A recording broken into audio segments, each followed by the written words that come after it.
honored to be in these situations that I could use my voice and do the things I do. Yeah, I'm inspired by, life and all sorts of things. You can say something right now and it would inspire me to write a song or something to happen. Most kings just happen to be inspired by Basquiat drawing, the drawing, and you had most young kings get their head cut off on the bottom. And I looked at that and I was like, it's powerful. Just the statement in itself, lends itself for a song. The song starts inspired by Basquiat. My chariot's on fire. Everybody took shots, hit my body up, I'm tired. And then it's just, they build me up to break me down, to build me up again. They're like, Hov, we need you back so we can kill your ass again. It's like this thing, this love, hate thing that the world has with success, period. I walk in every room as myself. I don't walk in any room as anyone else. I'm not cowering, I'm not speaking soft, my voice doesn't change, it sounds exactly the same way. I'm walking as myself and proud, and I speak for us, and that gives me a joy. I'm honored to be in those rooms, and so yes. It's like, don't listen to anyone. Everybody's scared. Everyone tells you how things worked out, but it worked out for you that way. And so don't listen to anyone because their experience is unique to who they are. Mm-hmm. You know what I mean? And then a lot of people will try to put their fears on you. You can't do that. No, you can't do it.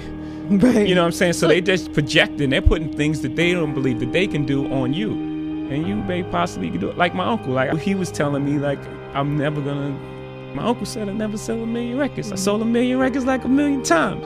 So he was, I'm sure I'm his nephew. I don't think he meant any malice. He wanted the best for you, but he just was didn't projecting believe. his fears and things that, are you crazy? How are you going to do that? How? I'm sure there's things that I do now that he can't believe that I was able to accomplish. But he couldn't even see it at the time. So he was just projecting, putting his fears on me. So the whole thing is just, and always believe you're great, even before anybody else believes it. It's an extension of my family. It's like the things that I do. I tell my family all the time. I tell my grandmother, my mom, they're proud. They're super proud and strong women, and they won't ask me for anything. And I say, man, there are times where I don't want to get my picture taken, and I want to eat, and paparazzi take photos in your face and screaming at you and taking pictures, and you can't take your kid to the park. And I'm like, those are the sort of things that give the reason why I'm okay with it, and why I can cope and live with these things without, much as a complaint. It's the things that it allows me to do, the spaces that it affords me, the rooms I'm allowed to go in as myself. It deals for the most part with success. It deals with people who you started your life off with and what success does to them. People look at you strange saying you changed, like you worked that hard to stay the same, like you're doing all this for a reason. And what happens most of the time, people change. People change around you because they start treating you different because of your success. So you are changing. You don't change who you are, the core of who you are, the things you believe, the things you love, and the things you die for, and your principles. You don't change that, but you're going to change who you are. You're going to change. You can't do the same things that you can't hang on the corner. Some people may not be comfortable with that. And then it deals with the other side of success, how people look at you when you're successful. Media medals, people sue you, settle. Every step you take, they remind you again. So no matter how far you are, you still have that stigma on you of where you come from when you walk inside the door. Even if you have a tuxedo on, it's like, oh yeah, that's the guy who used to be this and did that. Most kings get their head cut off, right? In war, battle, and in life. At the end of the day, you've achieved everything you want. You've made it to the top of the throne, and at the end of the day, you just get your head cut off. Do things that are true to you. Most things that I'm involved with are extension of being creative. Rockaway is a clothing company.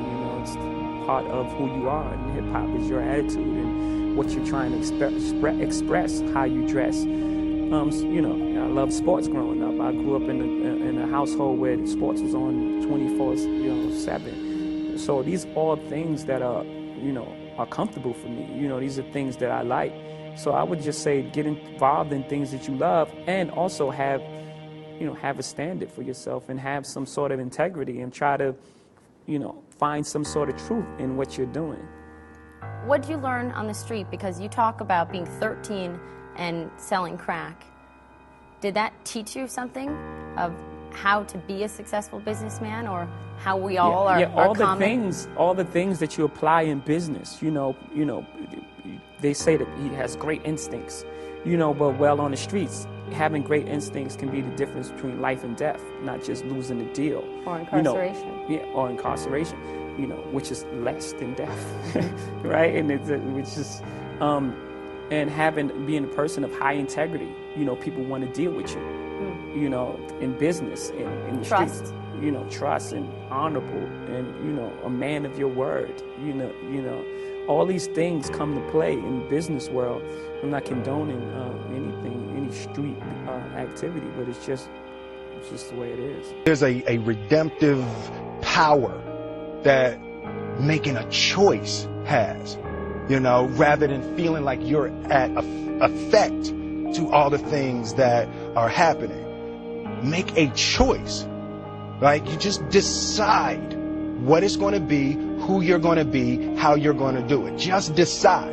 And then from that point, the universe is going to get out your way. It's water. It wants to move and go around stuff, I realize that to have the level of success that I want to have, it's difficult to spread it out and do multiple things. It takes such a desperate, obsessive focus. You really got to focus with all of your fiber and all of your heart and all of your creativity.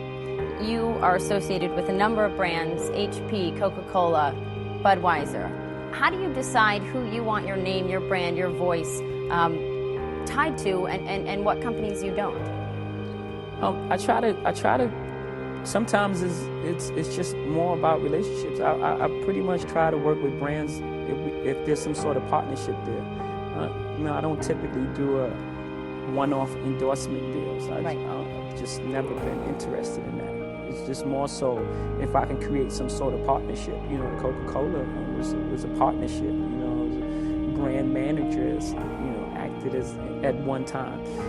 So I pretty much look for partners, as opposed to one-off endorsement deals. Well, yeah, it seems like you insist on some creative control, that you're not willing to just give the Jay-Z brand out or let people buy it from you. Yeah, for me, it's my life. It's who I am as a person. So I can't just let someone have creative control of who I am. Sure, it's important. Best investment advice that you ever received? What was it? Do you remember? Whether it was in the market or just investing in life and in business? Yeah, I think just doing things that you believe in, things that you understand. I think that's the best investment. I heard Warren Buffett say that just the other day. And I just innately felt that, just invest in things that you understand. Speaking of Warren Buffett, you recently spent an afternoon with him in Omaha, Nebraska. Went to lunch, sat down with him. Did it turn out that the two of you had more in common maybe than you thought? I think most people do. After a conversation, you realize that you have more in common than things that are dissimilar. Yeah. What did you take away from that? What did you learn from sitting with him, and what do you think he might have gleaned from meeting with you? I don't know. I have no idea on his side. On my side, he's very sharp, and again, he just affirmed to me that instincts is really important in business. I didn't go to any proper business school or any super follow any manuals like the Record Business 101 or anything like that. I just pretty much followed my instincts. And he just reaffirmed that for me, that, your instincts are very important to you. What about what you own? I read that your mother gave you a 3-ring binder, and you would write your lyrics in it as a child, and you'd hide it under your bed so that no one would steal it.